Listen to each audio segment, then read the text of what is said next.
전능하사 천지를 만드신 하나님 아버지를 내가 믿사오며 그 외아들 우리 주 예수 그리스도를 믿사오니 이는 성령으로 잉태하사 통정녀 마리아에게 나시고 본디오 빌라도에게 고난을 받으사 십자가에 못 박혀 죽으시고 장사한 지 사흘 만에 죽은 자 가운데서 다시 살아나시며 하늘에 오르사 전능하신 하나님 우편에 앉아 계시다가 조리로서 사는 자와 죽은 자를 심판하러 오시리라.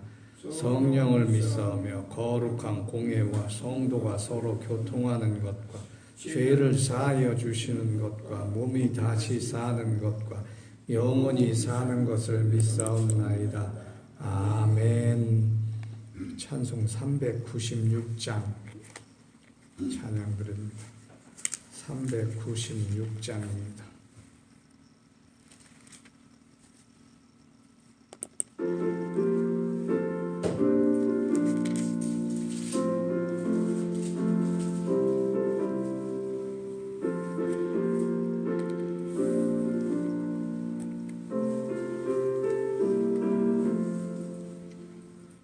우리 주님 밤새워 기도하신 그 모습 헬몬산의 찬이슬 머리 위에 이셨네.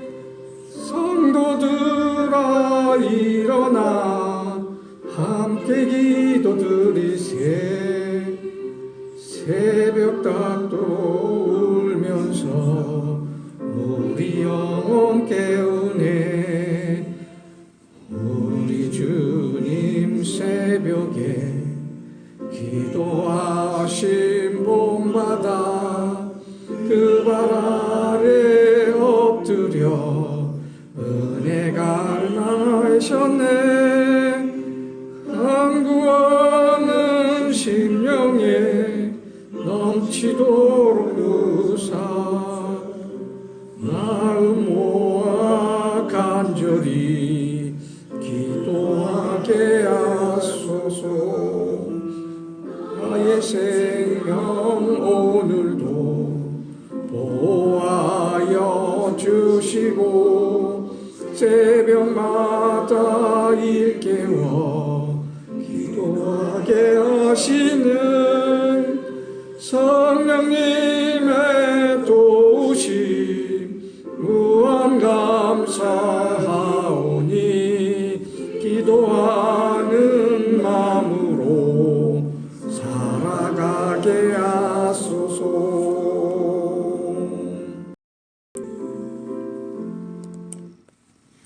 오늘 본문 말씀 로마서 계속 나갑니다. 부활 설교는 대예배 때 드림으로 새벽부터 로마서 계속 나갑니다. 로마서 6장 15절에서 16절 말씀 부활 새벽에 주시는 묵상 말씀으로 함께 봉독합니다.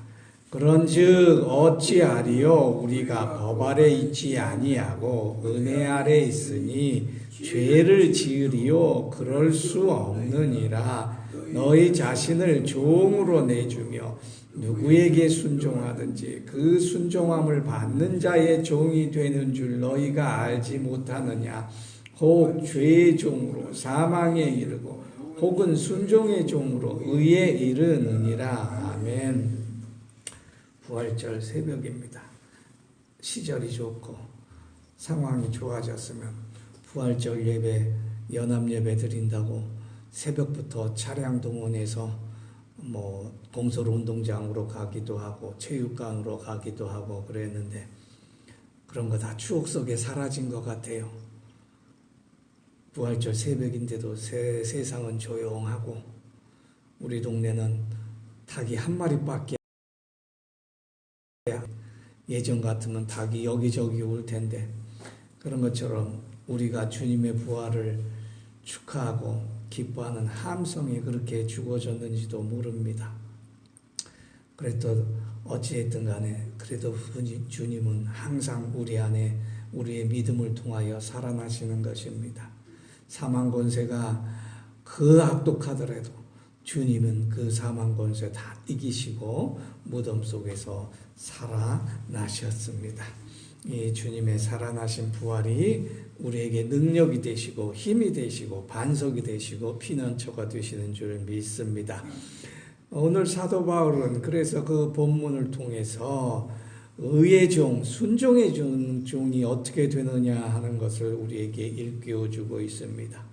부활 새벽에 오늘 본문 말씀이 어떻게 연결될 수 있느냐? 저는 아무리 생각해도 우리가 죄의 종이 되는 것은 십자가의 죽음이요 순종의 종으로 하나님의 의에 이르는 은혜가 예수 그리스도의 부활에 있다. 저는 항상 믿고 있습니다. 예수께서 십자가에 죽으심은 우리의 죄를 대신하여 죽으신 것인데 그것은 우리 죄를 대신할 뿐만 아니라 우리가 죄에 대해서 죽었다. 이런 이제는 죄의 종이 되지 아니한다라고 하는 것을 상징하는 그것을 선언하는 표라고 저는 항상 믿고 있습니다. 예수 그리스도께서 살아나심으로 이제는 죄의 종이 아닐 뿐만 아니라 죄의 종이 되게 죽을 수도 없는 그런 우리 하나님의 의의 종이 되었다고 하는 것입니다. 의의 종이 되는 것, 의에 이르는 것을 사도 바울은 16절에 순종의 종이라 이렇게 표현하였습니다. 죄에 순종하지 아니하고 하나님께 순종하고 죄에 죽지 아니하고 하나님의 의로 살아나는 것. 그래서 순종의 종을 이야기하고 있는데 순종의 종이 무엇인가? 오늘 제가 가만히 묵상하더니 세 가지 중요한 걸 발견하였어요. 첫째, 우리 주인이 삶의 주인이 주님이시다 고백하고 주님이 이끄시는 대로 주님이 인도하시는 대로 살아가는 것이 중요하다고 하는 것입니다. 주님이 살아나셔서 우리는 흔히 비유하길 주님과 결혼한다 이렇게 생각을 합니다. 그런 비유로 많이 해요. 주님이 신랑이고 우리는 신부라고 하는 비유는 가장 적절한 것이지요. 그런데 여러분 신랑 신부가 한 몸이 되어 한 뜻대로 살아간다 하면서 결혼식을 했는데 전에 자기 주관대로 살 수가 없어요. 둘이 일치가 되고 합의를 봐야 되고 또 서로 존중해 줘야 돼요. 그렇지 않으면 요즘 쉽게 잘 깨집니다. 요즘 결혼하는데 이상한 풍속이 있어요. 신부가 신랑한테 다 각서를 다 받아요. 그런가 하면 신부도 각서를 씁니다. 그 각서대로 다 해가지고 그거 공증받아놔요. 나중에 이혼하면 그 각서대로 다 재산도 나누고 그 각서대로 누가 잘못했니 안 했니 이거 다 따진단 말이지요. 요즘 젊은이들 참 현명한 것 같아요. 우리는 그렇게 결혼 안 했는데 때로는 신랑이 신부 윽박 지르기도 하고 신부가 신랑 때리기도 하는 게 예전에 다반사였던 것 같아요. 요즘은 신랑 신부가 딱딱 지킬 거 지키고 합의할 거 합의하고 다 그렇게 해요. 아이 낳는 것도 다 서로 절제하고 계획을 세워서 한다는 말이지요. 우리보다 뭔가 현명한 것 같아요. 지혜로운 것 같아요. 그러고 보면 우리가 신랑이신 그리스도와 결혼을 했는데 항상 그 결혼했을 때 우리가 가정의 주인인 그리스도의 인도함 따르는 건 당연하겠지요. 그런데 자꾸 예수 그리스도와 결혼하고 믿음으로 예수님을 우리 주님을 모시는데 자꾸 내가 살아난단 말이죠. 내가 살아나는 사람은 그 사람은 죽는 인생 사는 거예요. 부활의 인생을 사는 게 아니에요. 내가 주인인 이상은 나는 죄의 종이었고 죄가 아직도 사라지지 아니하였기 때문에 내가 주인이 되면 다시 살아나는 일이 없다는 것이지.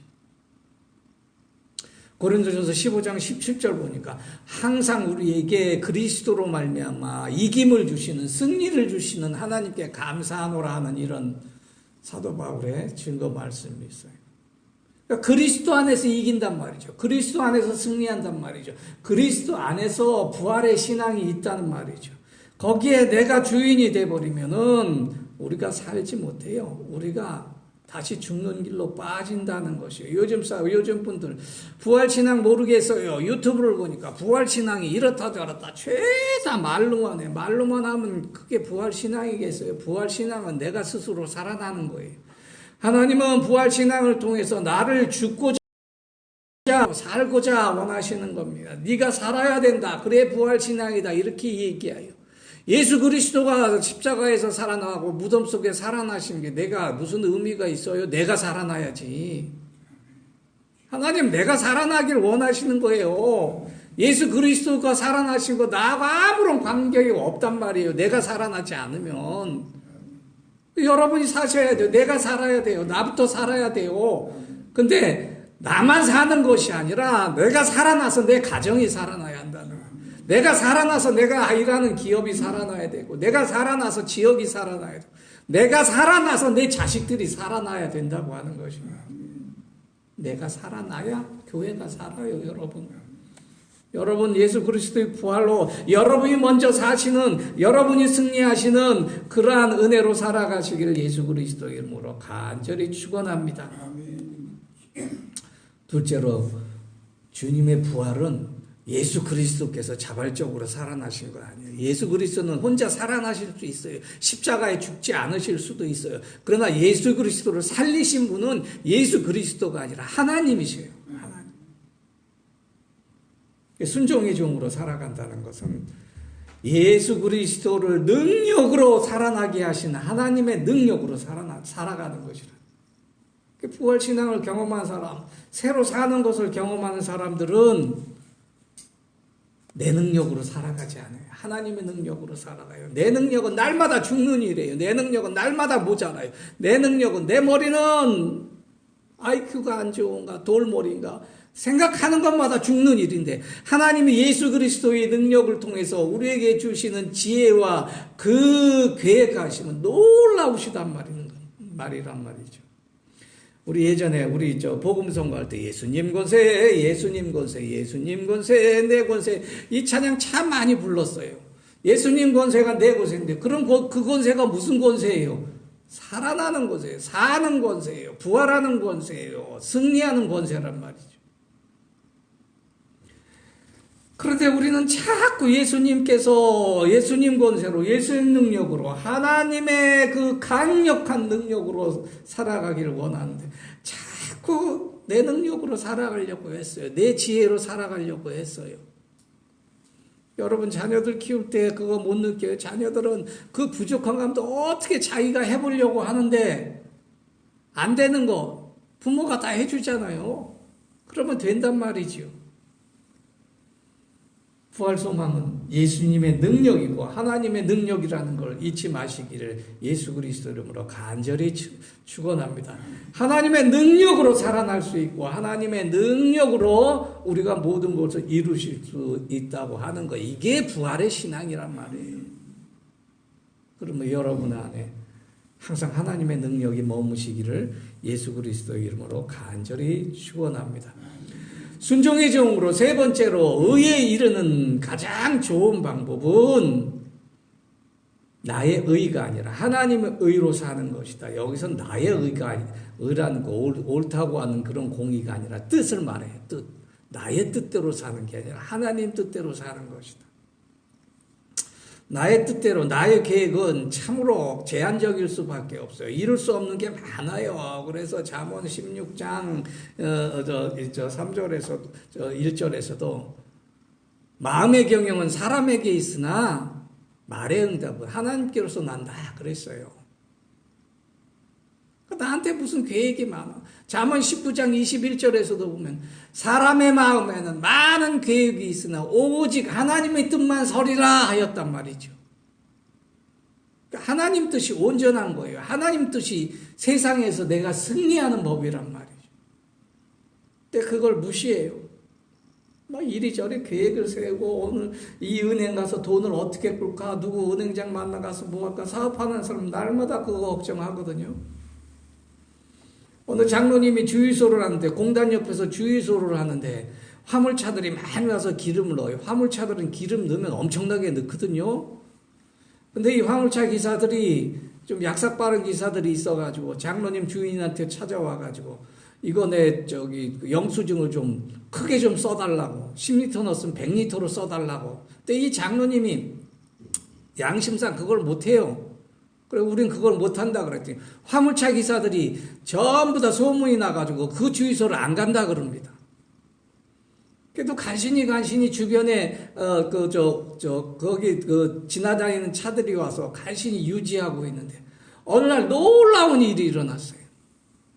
사장 주인들이 그 화물차 기사들을 다 데리고 와서 기사한테 그랬다 그래. 주인이 저기 장로님 보는 앞에서. 너 앞으로 여기서만 기름 넣어. 다른 데서 기름 넣은 거 회사에서 지출 안 할 거야. 그러니까 화물차 주인들이 대체다 거기 와서 기름을 넣는단 말이에요. 그러니까 그 덕에 이 장로님은 자기의 하나님의 뜻대로 양심을 지키고 하나님대로 바른 생활하니까 주님이 사장님을 그 영혼들을 인도하여 주셔서 그렇게 만들었단 말입니다. 하나님 어떻게 하나님 뜻대로 이루어지는지 몰라요. 그래서 날마다 순종하고 하나님 무엇을 할까요? 하나님 내가 무엇을 해야 될까? 하나님 날마다 하나님의 뜻을 구하면 하나님께서 다 이루게 해주신다는 거예요. 제가 말씀드렸잖아요. 저는 송도교회 와가지고 사례비를 제일 많이 받아봐. 뭐 여러분이 많이 주시는지 모르겠지만 제 인생에 그래. 근데 어떻게 아이들 키우고 어떻게 아내 건강 유지하고 아이들 대학원 다 보내고 그 공부를 다 시켰느냐. 그 돈으로 못해요 여러분. 50만 원 봐가지고 뭐를 해요. 성교비도 50만 원이 그거 가지고 어떻게 애들 대학 보내요. 내 힘으로 안 돼요. 내 뜻대로 안 돼요. 그래서 다 맡겨버려요. 하나님 알아서 하세요. 그러니까 아내는 왜 선교사는 왜 가정을 돌보지 않느니. 어떻게 돌봐. 비행기 타고 왔다 갔다 하면 끝인데. 근데 하나님이 다 알아서 해요. 아들이 아빠 고생한다고 알고 아빠 돈으로 안 된다고 하니까 열심히 공부한단 말이에요. 그래서 치질 걸려가지고 치질 수술 몇 번 했어 아들이. 자꾸 그렇게 움직이세요. 우리에게 힘을 주시고 우리에게 세상을 이기는 그런 능력을 주신단 말이에요. 하나님 뜻대로 하면. 그래서 여러분 저 잘 오라 그랬어요. 저는 증거할 게 굉장히 많아요. 이것도 많고 저것도 많고. 저를 배우시지 말고 저에게 나타난 하나님의 능력을 배우시고 하나님의 뜻을 배우시란 말이에요. 하나님 뜻대로 가면 하나님 나라가 가정에 임해요. 하나님 뜻대로 그러면 하나님 나라의 기업으로 여러분이 세우신 기업을 세우신단 말이에요. 하나님 뜻대로 하면 하나님의 계획하심에 따라 가정과 기업과 일터도 내 인생도 건강도 모든 것이 하나님 뜻대로 되는데 하나님의 뜻은 나를 죽이려고 하는 게 아니잖아요. 살리려고 하시는 거예요. 하나님의 뜻은 나를 번성케 하고 형통케 하시는 게 그 하나님 뜻이란 말이에요. 하나님은 죽어가는 날 살리시는 게 부활의 능력, 부활의 의미가 부활신앙이 아직도 모르시겠어요? 이게 부활의 신앙이에요. 부활의 신앙. 그런데 세상 사람들 그렇지 않는단 말이죠. 그래서 하나님께서는 확실히 이 새벽에 우리에게 증거하기 위해서 순종의 종으로 살아라. 하나님께 순종하라. 믿음으로 살아라. 예수 잘 믿어라. 기도 계속해라. 그렇게 말씀하시는 거예요. 이 새벽에 부활의 기쁨을 우리는 많은 사람이 모여서 맛보지 못합니다. 코로나도 있고 또 각자 사정이 있고 요즘 교회도 잘 안 모이잖아요. 그런데 여러 사람이 모여서 있는 것보다 더 강력한 힘을 우리에게 주시는 것은 이 부활의 새벽에 오늘도 부르셔서 살게 하신다고 하는 것입니다. 주님이 살아나신 거 여러분이 살아나신 겁니다. 감사하고 그 감격으로 또 한 주간 살아가고 평생을 살아가시는 여러분 되셔서 가정의 하나님의 은총이 기업과 일터의 하나님의 은총이 우리 몸의 건강의 하나님의 은총이 함께 하시길 예수 그리스도 이름으로 간절히 축원합니다. 기도하겠습니다. 하나님 아버지 감사합니다. 이 새벽 주님께서 살아나가신 그 능력이 우리 안에 거하게 하여 주시옵소서. 주님이 십자가의 죽음을 이기고 일어난 것처럼 모든 환난과 모든 고통과 모든 공고함과 궁핍함과 모든 기근과 적신에도 우리가 주의 부활의 능력으로 살아가게 하여 주시옵소서. 예수 그리스도 이름으로 간절히 기도하옵나이다. 아멘. 주의 기도로 마칩니다. 하늘에 계신 우리 아버지여, 이름이 거룩히 여김을 받으시오며 나라에 임하옵시오며 뜻이 하늘에서 이룬 것 같이 땅에서도 이루어지이다. 오늘날 우리에게 일용할 양식을 주옵시고 우리가 우리에게 죄 지은 자를 사하여 준 것 같이 우리 죄를 사하여 주옵시고 우리를 시험에 들게 하지 마옵시고 다만 악에서 구하옵소서. 대개 나라와 권세와 영광이 아버지께 영원히 있사옵나이다. 아멘.